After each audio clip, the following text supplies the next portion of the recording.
Good morning, all of you. Welcome to the Lux Vision classes. आज हम पढ़ेंगे Bihar board class 12 का history, BSCB का हिस्ट्री पढ़ेंगे। हमारा चैप्टर है 10 उपनिवेशवाद एवं देहात। उपनिवेशवाद एवं देहात। सबसे पहले हम समझेंगे उपनिवेशवाद क्या होता है। उपनिवेश ये दो शब्दों से मिलकर बना है, उपनिवेश और दूसरा जो है वाद, तीन शब्दों से उपनिवेशवाद।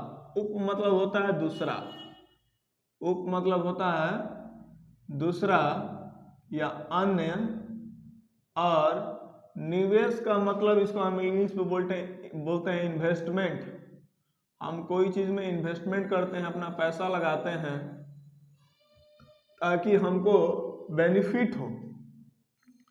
और वाद मतलब विचार, वाद मतलब विचार, या इसको इंग्लिश में बोलते हैं थॉट। तो ब्रिटिश हमारे यहाँ आए, यहाँ जो है बहुत सारे प्राकृतिक संसाधनों का भरमार था और उन्होंने यहाँ के प्राकृतिक संसाधनों का प्रयोग किया। क्यों?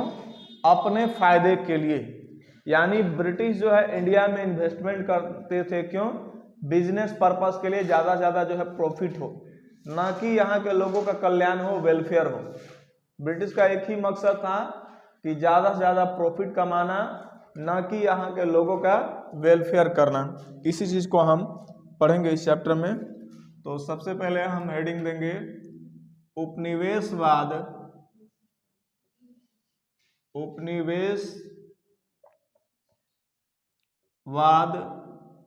और देहात का अर्थ।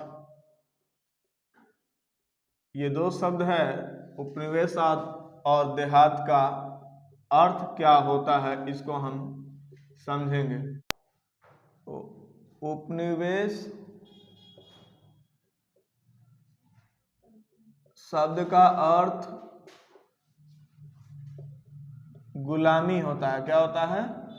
गुलामी। और उपनिवेशवाद, उपनिवेशवाद का अर्थ है गुलाम बनाने वाली विचारधारा, विचारधारा। तो उपनिवेश शब्द का अर्थ क्या होता है? गुलामी। और उपनिवेशवाद का क्या अर्थ है? गुलाम बनाने वाली विचारधारा। ब्रिटिश जो है भारत को अपना गुलाम बनाए थे। क्यों? ताकि जो है ज्यादा से ज्यादा जो है प्रॉफिट हो, ज्यादा से ज्यादा जो है इनको यहां से अर्निंग हो, ना कि वेलफेयर करना इनका मकसद था।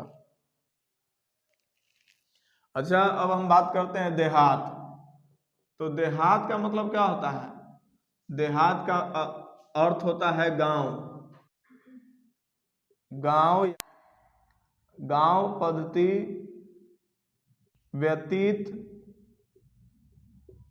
करने वाले व्यक्तियों के संदर्भ में यह किया गया है। व्यक्तियों के संदर्भ में हम लोग कभी कभी कहते हैं देहाती हो का। देहाती हो मतलब एकदम गांव के हो क्या तुम, या उसी को जो है लोग ठेठ बोलते हैं कि गंवार हो। गंवार जो सब जो है, तो गंवार जो है थोड़ा सा मतलब जो पढ़ा लिखा नहीं होता उसके लिए यूज किया जाता है, और देहाती दूसरा है। उपनिवेशवाद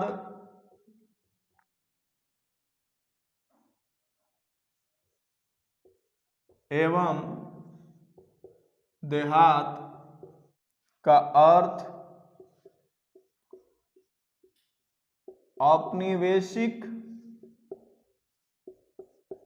औपनिवेशिक शासन का भारतीय ग्रामीण जीवन पर क्या प्रभाव पड़ा, इसी चीज को हम देखेंगे। तो हम समझेंगे जब आए, जब इंडिया को उपनिवेश बनाए तो इसका क्या प्रभाव पड़ा। किसानों की आर्थिक स्थिति बहुत ही खराब हो गई। किसानों से जो है ज्यादा से ज्यादा जो है राजस्व लिया जाने लगा, पैसा लिया जाने लगा। तो हमने बताया कि उपनिवेशवाद का क्या अर्थ होता है। उपनिवेशवाद का अर्थ होता है कि अगर कोई भी जो है मजबूत राष्ट्र, अगर कोई भी मजबूत राष्ट्र अपने से जो है कमजोर राष्ट्र का प्रयोग जो है बिजनेस पर्पस के लिए यूज करता है, तो हम कहते हैं कि वह राष्ट्र क्या है, उपनिवेश है, मजबूत राष्ट्र का। जैसे भारत जो है, भारत किसका उपनिवेश था? भारत जो था ब्रिटेन का उपनिवेश था, ठीक है। अब जैसे मान लीजिए कि कोई भी कपास की खेती हो रही है, तो ये कपास की खेती होती थी भारत में, कपास की खेती होती थी भारत में। और ये जब कपास जो है भारतीय किसानों से जो है खरीद कर, मान लीजिए कपास का रेट था 10 रुपया, तो इसको खरीदते थे 7 रुपये में ही। और ये कपास आता था जो है इंग्लैंड में, ब्रिटेन में जो है ये कंपनी में जो है ये तैयार होता था। यहाँ इसकी कंपनी थी और इस कंपनी में तैयार होता था, और यही कंपनी में तैयार होकर इसका दाम होना चाहिए, मान लीजिए कि जो है 20 रुपया, तो बिकता था 25 रुपये में। यानी इधर से भी मुनाफा और इधर से भी मुनाफा। ब्रिटिश जो है इंडिया को जो है सिर्फ प्रयोग करते थे सिर्फ मुनाफा के लिए, ना कि यहाँ के लोगों को भला करने के लिए। पढ़ेंगे तो सबसे पहले उपनिवेशवाद की शुरुआत कब से हुई। तो ब्रिटिश जो है सर्वप्रथम ईस्ट इंडिया कंपनी की स्थापना हुई, ब्रिटिश ईस्ट इंडिया कंपनी की स्थापना हुई 1600 ईस्वी में। कब हुई? 1600 ईस्वी में। इसके बाद जो है समय समय पर बहुत सारे अधिनियम आते गए, और शुरू में जो ब्रिटिश जो आए थे ना, वो बिजनेस करने के लिए आए, और बिजनेस करने के लिए आए जब देखे कि जब यहाँ के राजा महाराजा जो वीक हैं, तो यहाँ का शासन प्रशासन को भी ये देखने लगे, ठीक है। ब्रिटिश जो है इंडिया में पूरी तरीके से अपना प्रभाव जमाए प्लासी का युद्ध से, जिसको हम प्लासी का युद्ध के बारे में हम पढ़ेंगे। तो आइए देखते हैं प्लासी का युद्ध। प्लासी का युद्ध ये 23 जून 1757 को हुआ था मुर्शिदाबाद में। कहाँ? मुर्शिदाबाद।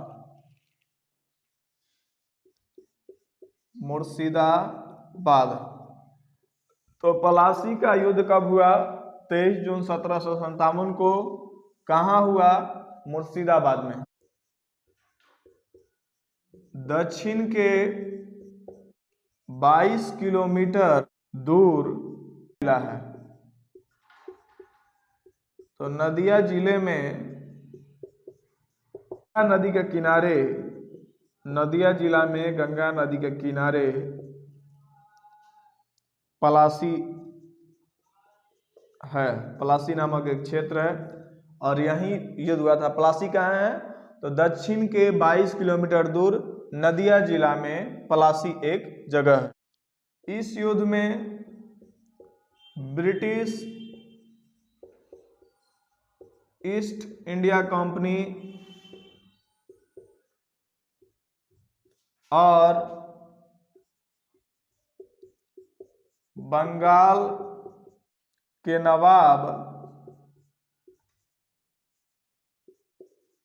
सिराजुद्दौला के बीच ये युद्ध हुआ था।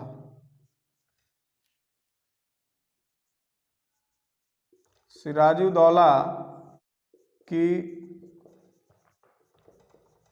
शाही सेना के बीच में युद्ध हुआ था। ये हुआ था ब्रिटिश ईस्ट इंडिया कंपनी और बंगाल के नवाब सिराजुद्दौला की शाही सेना के बीच में यह युद्ध हुआ था। कंपनी की सेना ने रॉबर्ट क्लाइव के नेतृत्व में रॉबर्ट क्लाइव नवा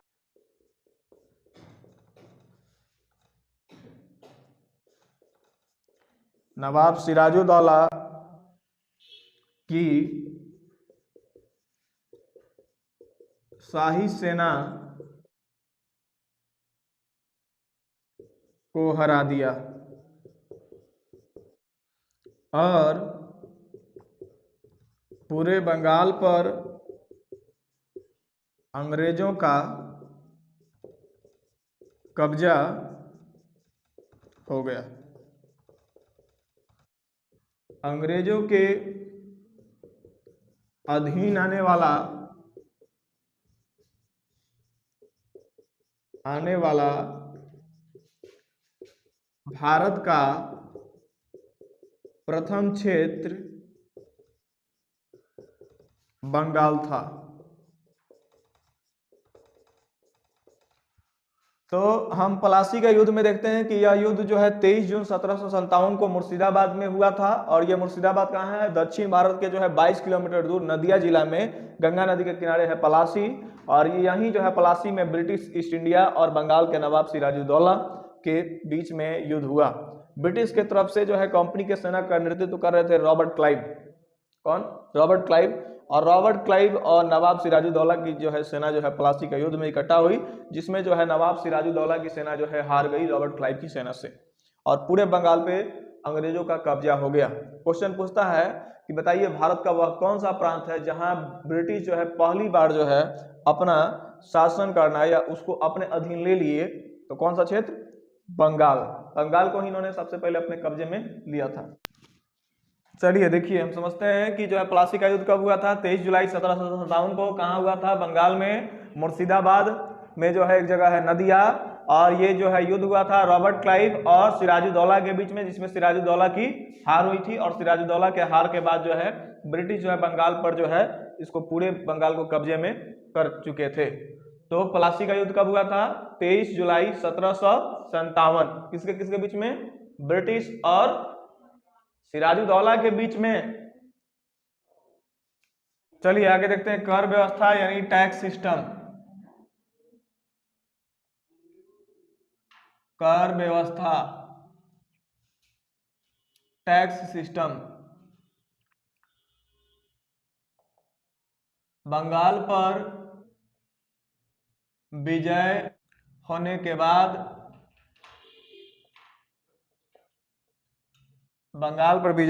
बाद अंग्रेजों ने कर वसूलने की व्यवस्था शुरू की। कौन सी व्यवस्था? कर वसूलने की व्यवस्था की शुरुआत की। एक क्वेश्चन पूछता है कि किस युद्ध के बाद अंग्रेजों ने बंगाल पर जो है अपना हुकूमत चलाया, अपने जो है बंगाल को अपने अंडर में ले लिया? तो प्लासी का युद्ध। इस समय अंग्रेजों के समकालीन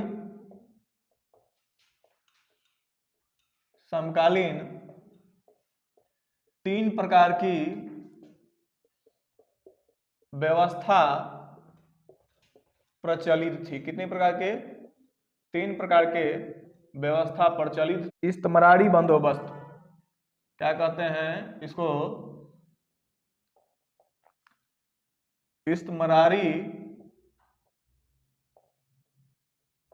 बंदोबस्त, जमींदारी व्यवस्था या अस्थाई व्यवस्था। और ये व्यवस्था कब शुरू हुआ था? 1793 में। इसमें हम देखेंगे बंगाल, बिहार, उड़ीसा, उत्तर प्रदेश, बनारस उत्तर प्रदेश का ही हिस्सा है। उत्तर कर्नाटक के भूभाग पर के लगभग 19% भूभाग पर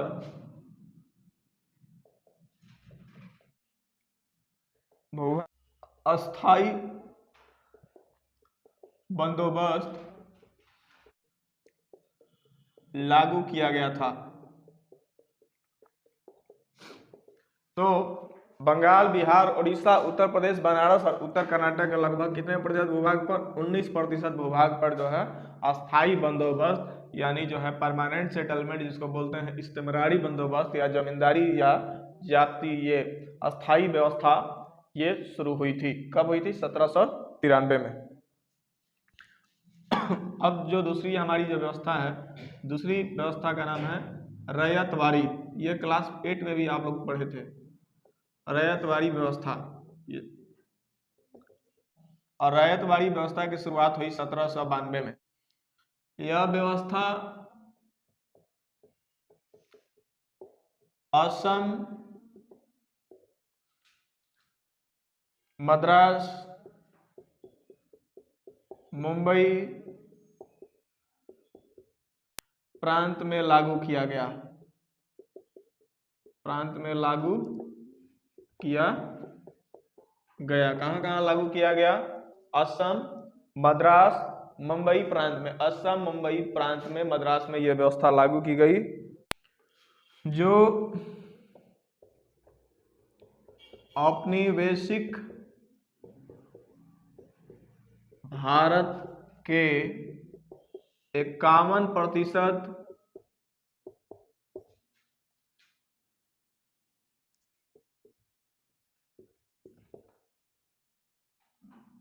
भूमि पर किया गया।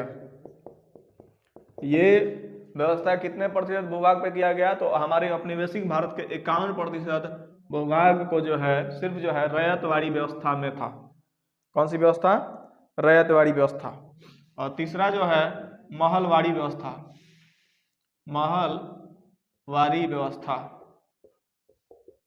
महलवाड़ी व्यवस्था अंग्रेजों के समकालीन 3 व्यवस्था, इस्तेमरारी व्यवस्था, जमींदारी अस्थाई व्यवस्था, सेकंड रैयतवाड़ी व्यवस्था और थर्ड जो है महलवाड़ी व्यवस्था। इस्तेमरारी व्यवस्था, इसमें जो है 19% भूभाग पे जो है अस्थाई बंदोबस्त की जाती थी, इसमें 51% भूभाग पर। अब हम महलवाड़ी व्यवस्था को देखते हैं। तो महलवाड़ी व्यवस्था की शुरुआत जो है 1822 में हुई। यह व्यवस्था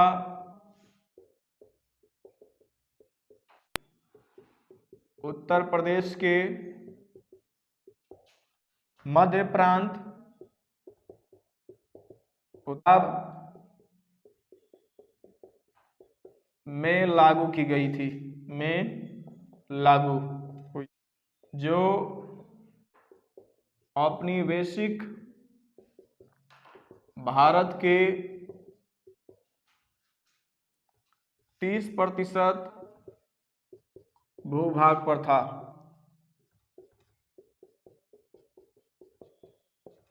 यानी हम देखते हैं कि जो है इस समय जो है प्लासी के युद्ध 1757, 23 जून 1757 के बाद, यानी सिराजुद्दौला के हाथ के बाद जो है बंगाल पर जो है अंग्रेजों का कब्जा हो गया। अंग्रेजों के कब्जा होने के बाद अंग्रेजों ने जो है वहाँ राजस्व यानी जो है कर वसूली शुरू की। और उस समय अंग्रेजों इस व्यवस्था के अंतर्गत 3 प्रकार की व्यवस्था लागू की गई कृषि क्षेत्र में, जिसमें पहली जो व्यवस्था है इसको बोलते हैं इस्तेमरारी व्यवस्था, जमींदारी व्यवस्था या अस्थाई व्यवस्था। ये व्यवस्था शुरू हो गई बंगाल, बिहार, उड़ीसा, यूपी, बनारस, उत्तर प्रदेश के लगभग 19% भूभाग पर। कितने प्रतिशत? 19% भूभाग पर। ठीक है। रैयतवाड़ी व्यवस्था की शुरुआत 1792 में और इस्तेमरारी व्यवस्था की शुरुआत 1793 में। रैयतवाड़ी व्यवस्था, यह व्यवस्था असम, मद्रास, मुंबई प्रांत में लागू किया गया था, जो औपनिवेशिक भारत के 51% भूभाग पर थी। ठीक है। महलवाड़ी व्यवस्था 1822 में शुरू की गई। यह व्यवस्था यूपी और मध्य प्रांत तथा पंजाब के कुछ क्षेत्रों में था और यह 30% भूभाग पे की गई। तो सबसे ज्यादा भूभाग पे कौन सी व्यवस्था लागू की गई? रैयतवाड़ी व्यवस्था। और सबसे पहले भी शुरू होने वाली व्यवस्था जो है रैयतवाड़ी व्यवस्था ही है। इस्तेमरारी व्यवस्था, और इसी को जमींदारी व्यवस्था कहा जाता है। इसी को जमींदारी व्यवस्था और इसी को एक और व्यवस्था के नाम से जाना जाता है, अस्थाई बंदोबस्त। कौन सी? हाँ, अस्थाई बंदोबस्त। तो सबसे पहले औपनिवेशिक शासन की शुरुआत कहाँ से हुई? बंगाल से। तो इसको हम लिखेंगे, भारत में औपनिवेशिक शासन की औपनिवेशिक शासन की शुरुआत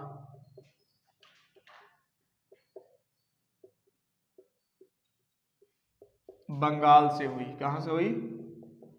बंगाल से हुई। क्योंकि बंगाल एक ऐसा क्षेत्र था कि उस समय जो है भारत की आबादी का जो है ना, समझिए कि जो है 1/4 पार्ट यानी जो है 25% जनसंख्या जो है ना बंगाल की ही थी। और आप देखेंगे कि जो है ब्रिटिश मानते थे कि जो है भारत की अगर एकता को भंग करना होगा तो सबसे पहले जो है बंगाल में फूट डालना होगा। हाँ, और फिर जो है बंगाल में ही जो है विभाजन हुआ, बंगाल को विभाजन किया गया, हिंदुओं के लिए अलग बंगाल, मुस्लिमों के लिए अलग बंगाल, और वही बाद में जो है बंगाल चल के जो है वही पाकिस्तान बन गया। उसमें भी जो है पूर्वी बंगाल और पश्चिमी बंगाल है। तो हम लोग जो है जिस मानते हैं वेस्ट बंगाल, पश्चिम बंगाल, आज बंगाल को हम लोग जो इंडिया में जो बंगाल है उसको वेस्ट बंगाल बोला जाता है, कलकत्ता। तो भारत में औपनिवेशिक शासन की शुरुआत कहाँ से होती है? बंगाल से। यह पहला प्रांत था जहां पर सबसे पहले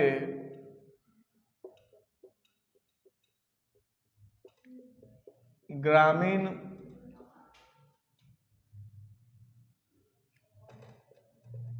समाज को पुनर्व्यवस्थित करने तथा भूमि संबंधी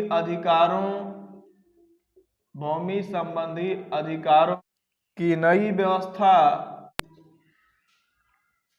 स्थापित करने का प्रयास किया गया था। स्थापित करने का प्रयास यानी हम देखते हैं कि जो है भारत का पहला प्रांत बंगाल था जहां पर सबसे पहले ग्रामीण समाज को पुनर्व्यवस्थित करने का प्रयास किया गया और भूमि संबंधी अधिकारों की एक नई व्यवस्था की शुरुआत हुई और राजस्व स्थापित करने का भी प्रयास किया गया। 1793 में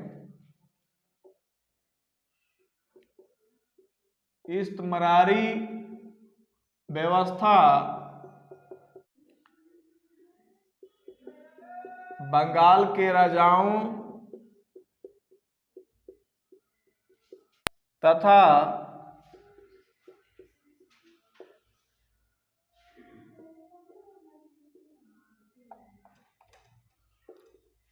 तालुकदारों के साथ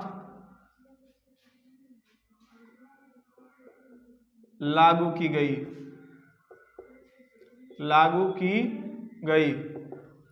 1793 में इस्तमरारी व्यवस्था के तहत बंगाल के राजाओं और तालुकदारों के साथ जो है ये व्यवस्था लागू की गई। और इस समय गवर्नर जनरल कौन था? इस समय गवर्नर जनरल लॉर्ड कॉर्नवालिस था। लॉर्ड कॉर्नवालिस था। इसमें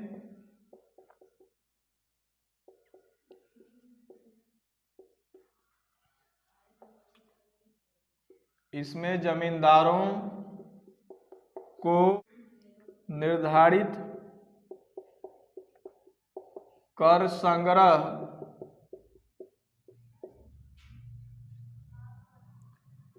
करने को कहा गया।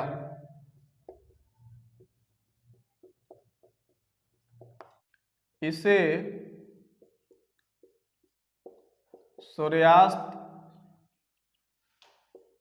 विधि भी कहा जाता